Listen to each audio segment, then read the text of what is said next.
Defining and measuring poverty, realizing the importance of human potential. Poverty should be defined as a condition of having limited resources to function as a human being and infringes on fundamental human rights. Thus, the poverty threshold should not only be measured using the supplemental poverty measure, but be a system that determines if each individual meets the criteria under Nussbaum's central capabilities and rights. Because the official definition of poverty is vague, we think it should be redefined.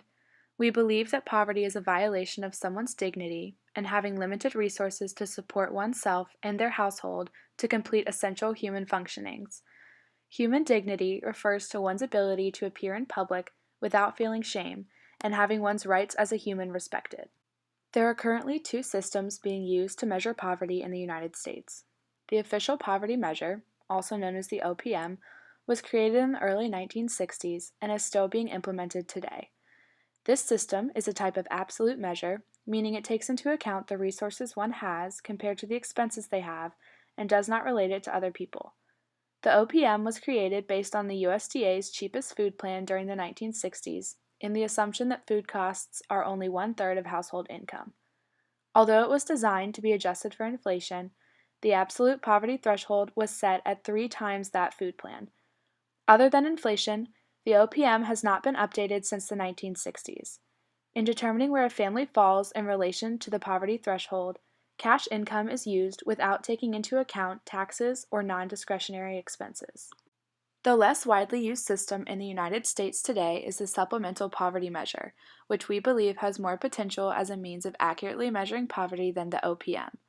The SPM is a quasi-relative measure, meaning that it uses the expenses of the people in a certain geographical area to determine the poverty threshold, factoring in more than just income.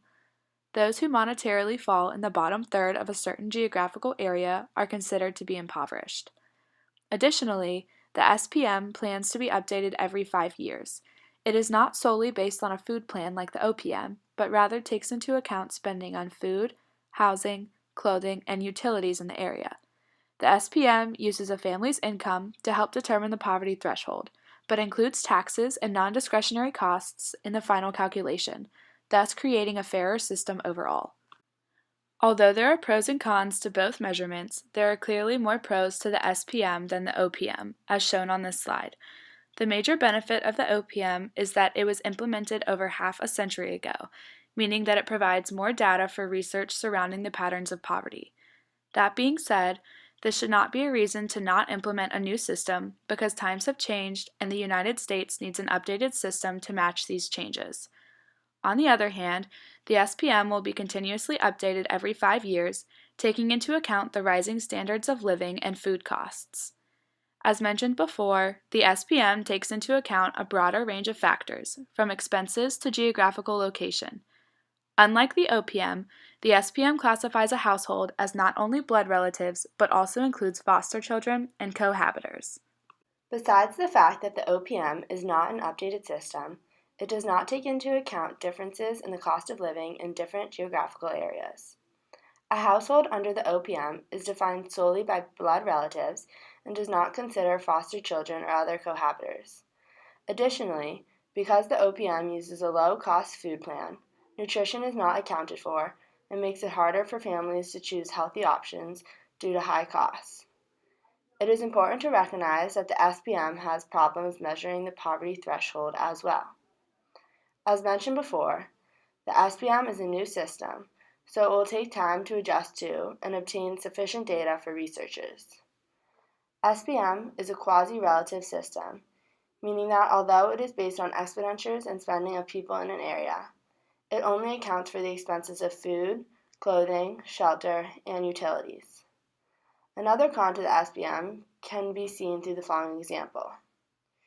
Imagine a community where the inhabitants are suffering daily from hunger and poor living conditions. Because the SPM is quasi-relative, it would only consider the bottom third of this community to be impoverished, even though the rest of the community would still be facing hunger and hardship. This being said, it still sees more pros than an absolute system that does not take into account geography or standard of living at all. Additionally, the SPM does not account for human dignity and fundamental human rights, which is why we believe another system should be implemented in addition to the SPM, which we will talk about next.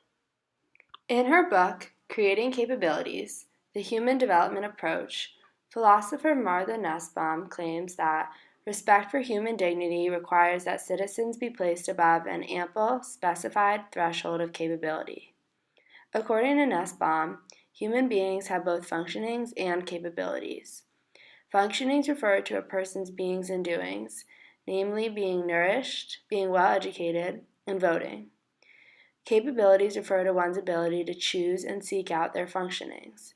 In other words, they are a person's freedom to pursue and achieve said beings and doings.